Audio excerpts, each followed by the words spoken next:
All right, looks like we're streaming. So, and we have a quorum. So I'll go ahead and call to order the July 27th fair dismissal meeting.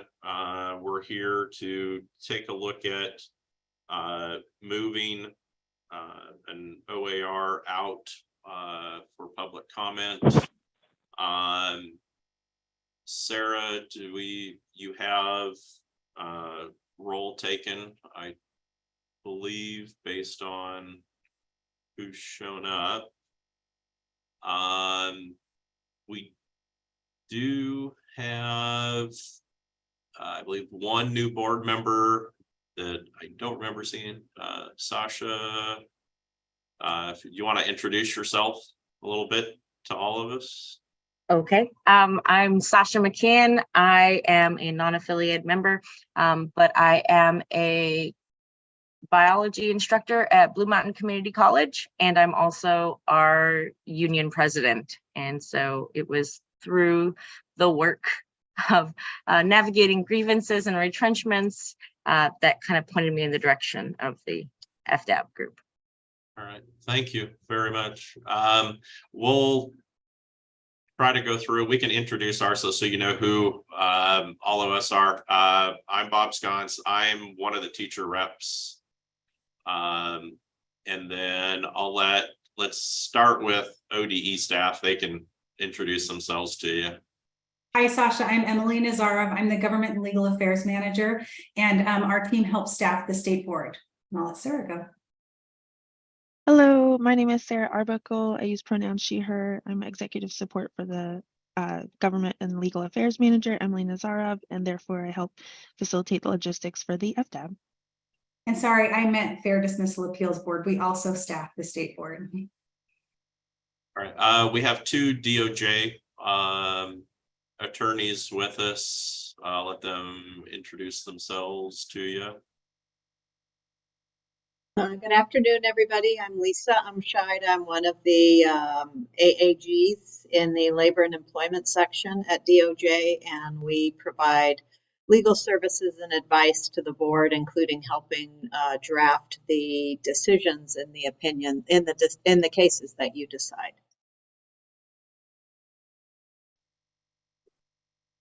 And I'm Noah Ellenberg. I have no idea if my audio is working, but I'm hoping this works. And if Lisa could nod, that would be great. Perfect. Thank you. All right, and then board members, if you wouldn't mind real quick. I was just jump in. I'm John Wetzel. I'm a school board member at a Prospect in Southern Oregon, and I'm the vice chair.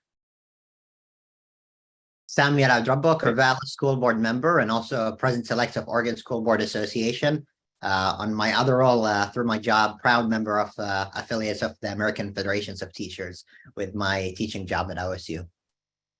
This is Ron Gallinat. I originally joined FDAB with through the Ben Lafine School Board, and now I'm an unaffiliated member since I retired from that board in July 1 of 2019. Hey everybody, my name is Jim Westrick. I'm a former school board member from Ashland, Oregon. Happy to be here. Thanks. John Hartsock. Hi there, I'm Tori McVeigh. Go ahead, Don. John Hartsock, former school board member, Gresham Barlow. I believe I'm now a non-affiliated member.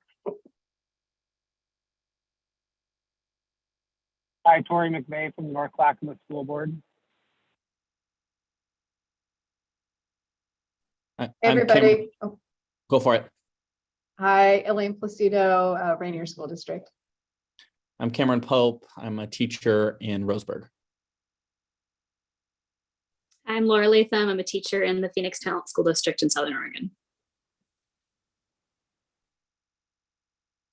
Hello, I'm Cynthia Richardson, retired administrator from Salem Kaiser Public School, recently elected to the school board for Salem Kaiser Public Schools. And good afternoon, James Hughes, Superintendent in Gresham Barlow School District. I think that is everybody that's on. So thank you all for being here today. For the first time in a long time, we have a quorum. And so little bit of an overview of the rule proposals. We've Josh and I have had some conversations with DOJ and Emily and Sarah, and you had emailed to you two proposals to take a look at. My hope is that we can settle on one of the two to move forward to the rulemaking process and allow people the opportunity in the state to provide feedback if they would like to. The two are a little bit different.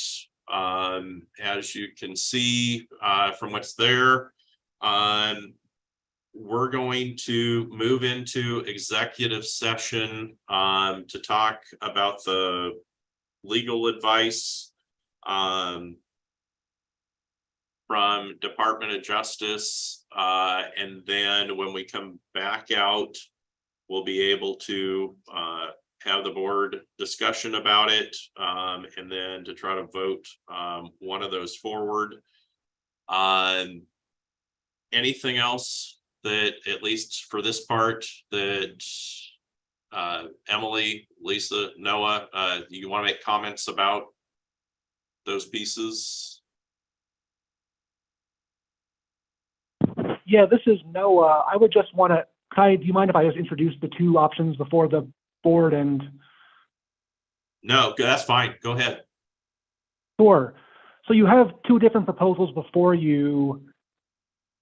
Option one basically requires all appeals received by the executive secretary of the board to go to a panel. You know, as you know, anytime an appeal is received, a panel of 3 members of FDAB get appointed to consider the appeal. And so that's what option one accomplishes. And it makes more clear that all appeals should go to the panel. Option two is a little different. It gives the option for an appeal not to reach a panel, and that's based on a vote by the executive secretary and the board's chair and vice chair. So those are, in summation, those are really the two main proposals before you, and a brief summary of each. All right, thank you. I believe we're going to be moved into some breakout rooms for the executive session. And then we'll go back into regular session after we're done with that.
We have everybody's back over, Sarah.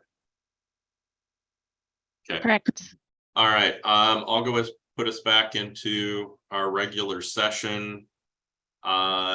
We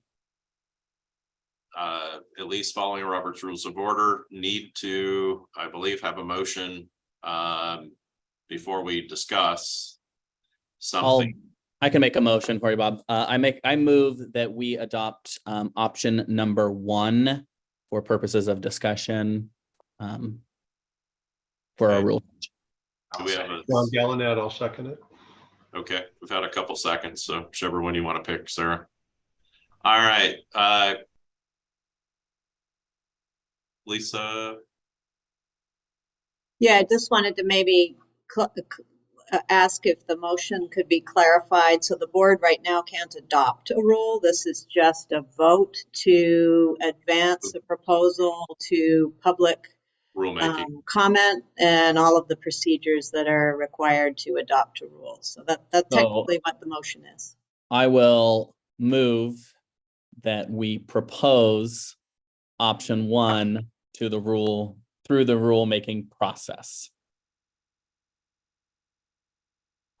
Okay, and then this whoever made the second, are they okay with that? Yeah, Ron Gallinet, I'll second that.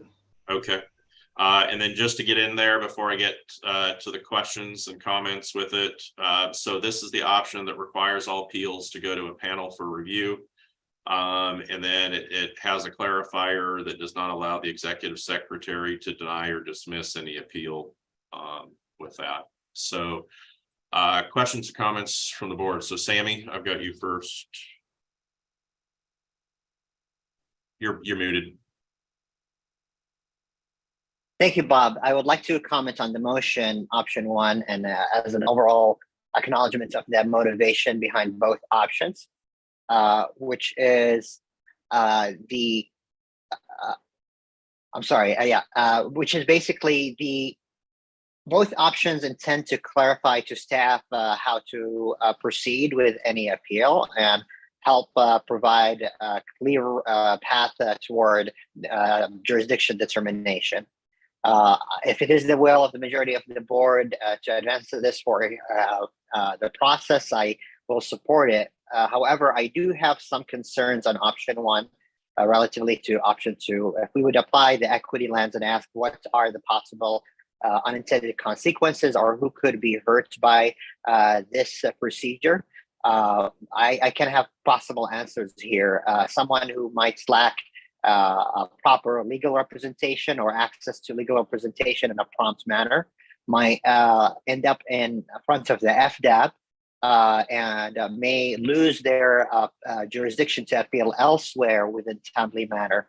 And option 1 delays that process for them to get that prompt response that you lack your jurisdiction and you can move on with your life somewhere else, or you can move on with your appeal where it can be heard. So I believe that's a very concerning unintended consequence of the option 1, while it provides clarity for staff on how to proceed in every single time. And we always provide a panel for every person. They will not receive, those people who lack jurisdiction will not receive response in a prompt manner. And it might be likely that those with lack of access to a proper legal representation might go through that process.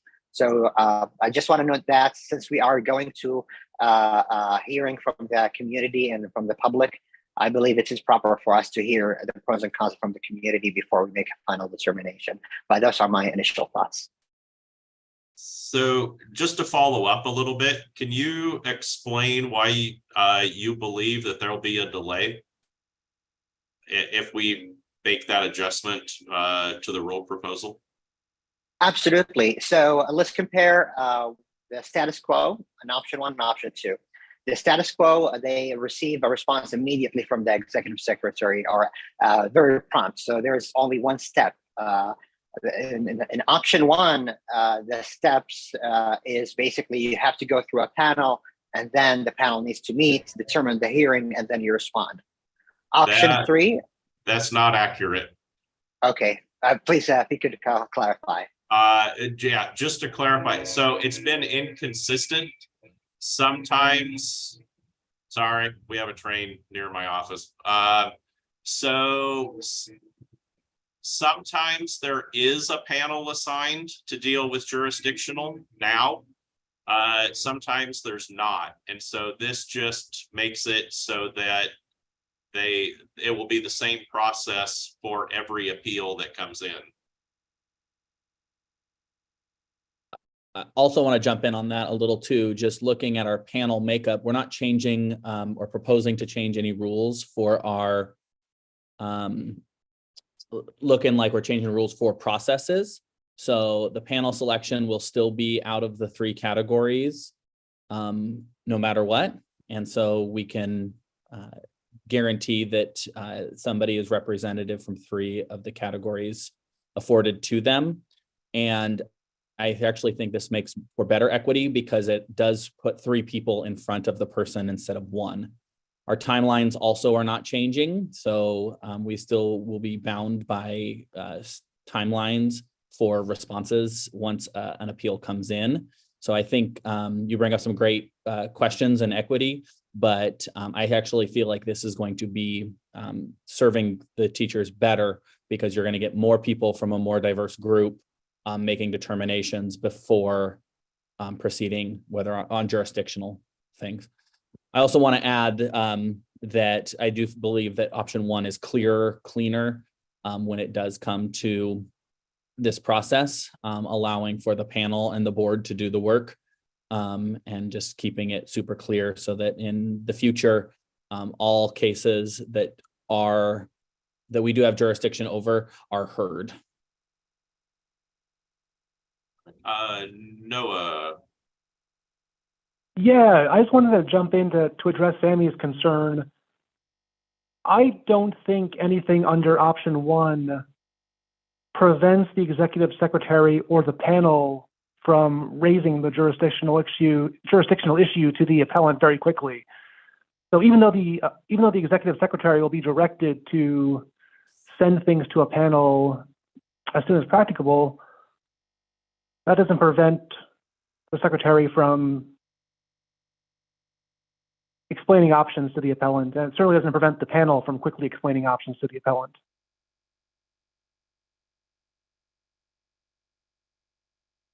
Any other questions, comments from the board? Okay. Well, we've got a motion and a second then. All those in favor of the motion, if you could signal in your screen or put up something so that we can, at least Sarah can see the vote.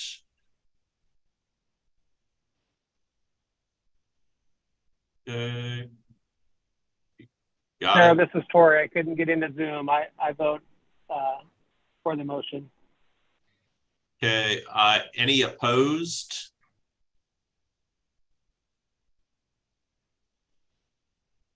Okay, does not look like it. So reminder that we do have our yearly meeting where we do most of our business on October 23rd. It'll be a Monday, also be online as well. Thank you all for taking time out of your day so that we can get this moving forward. Emily, do you know if this will make the Secretary of State's deadline for next month to be posted, or will it go next month to them? It will likely be next month because, well, we'll try. There's 2 days to get it filed. Sometimes there's some back and forth with the Secretary of State's. Yeah. So we will try, but it will likely be it will likely be posted on September 1st. Okay, wonderful. If there's nothing else from anybody on the board, have a great afternoon, and we're adjourned at 2:43.